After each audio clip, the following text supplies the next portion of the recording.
because the first offering came out, the strike was 398. Bitcoin kept moving up. Our stock kept moving up.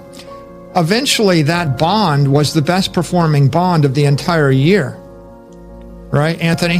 What I'm saying is, of every single corporate bond sold in the year 2020, every convert, every junk bond, everything sold, every municipal bond, whatever you could imagine, the single best performing bond was MicroStrategy convertible bond, where you could have doubled your money. You know, at some point it was trading insane amounts, like triple, your money on a bond.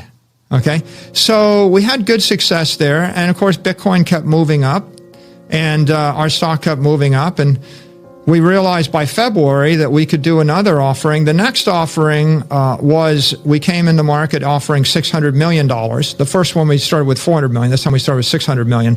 But again, it was oversubscribed. We upsized it, exercised the green shoe. It became a $1,050 million offering. And the range was 50 basis points to zero. So we struck it at zero. And up 50, 37, I forget the number, but we ended up having a 50% premium, or 47%. I forget exactly. It was a high premium. It was a low coupon. The strike price is $1,432 a share. So now put this in perspective. This is 10 times the price of the Dutch auction, some number of months earlier. Now, so why'd we do that? Well, because if you could borrow $1 billion at 0% interest and invest it in something going up 170% a year, pretty good trade. Why wouldn't you do it, right? Like every single business on earth that's debt financed presumably is borrowing money to invest in something which is going to return a higher yield than the cost of the debt. Now, I want to pause here and make one point.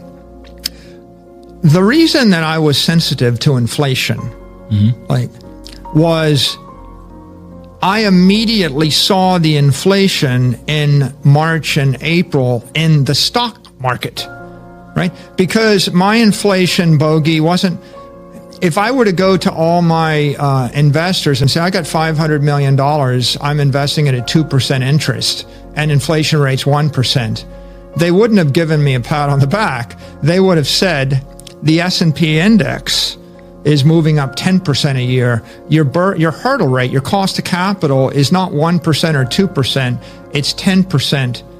And maybe you're getting 5% yield on a piece of debt, then I don't hold my nose, but you're losing 5% a year. Half-life of the money is 12 years. Okay, fine, but like you shouldn't be holding it. You should be buying your stock back or buying another company with that. Sitting on that cash it doesn't make any sense. Saifedean says the dollar-weighted monetary inflation rate across all currencies for the last 30 years is 14%. Interesting number he comes up with. 14% is the inflation rate of the currencies. Now, that would be the inflation rate on scarce desirable assets or any portfolio of assets.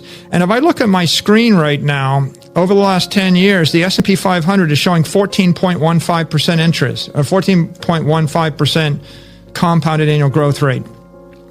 NASDAQ's up, 19%, gold is up 20 basis points, nothing.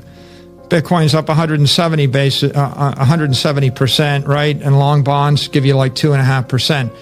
So the monetary inflation rate equals the S&P index. Well, the traditional way you'd value a stock is you would put a risk premium on it, and you would say, well, your cost of capital is the return plus the risk premium. So it used to be we'd think, well, there's a 3% risk premium, and the inflation rate then would be 11%. But I think that if you buy the S&P index, you're kind of in theory stripping out the risk because you're buying 500 companies. So the S&P index can be viewed as a proxy for monetary inflation. And the question of inflation is, what's your inflation rate? Well, what do you need to buy? If you're a consumer, then your inflation rate might be CPI if you agree to buy what the Federal Reserve tells you should want, right? And the market basket of things in the CPI is what the government says you should want in your life.